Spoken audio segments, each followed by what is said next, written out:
Hello, this is Ami Diamond. In this episode, I'd like to show you regarding the navigation switcher in Team Site. It appeared a couple of months ago as a targeted release and then disappeared, and now it's back. Today's the 24th of January. So I'd like to show you from my experience. First of all, just notice that it's possible to create 3 levels of navigation.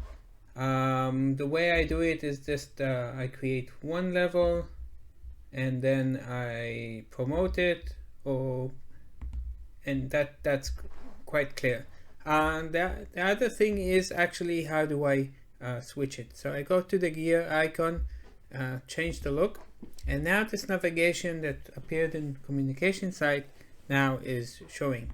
So I could choose if to show the navigation at all or not. You see it disappeared, and currently it's vertical, and I can change it to horizontal.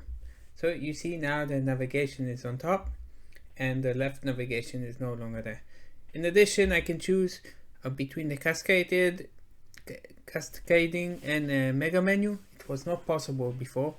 Actually, we're turning this Team Site to look like a communication site. If I change it to a mega menu, notice now if I go to HR, I can see it in a different way. And if I change it to the cascading, so I will see it in a more this is not that nice, so I would leave it always as a mega. Now what I was looking is, okay, it's on top. How do I change it? How do I edit it? So it seems you can only edit the navigation if you bring it back to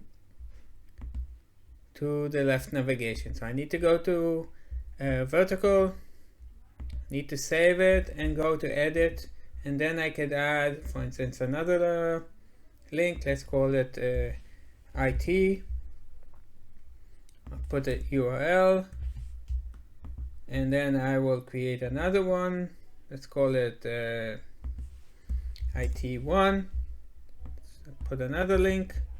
And I will make it a sublink.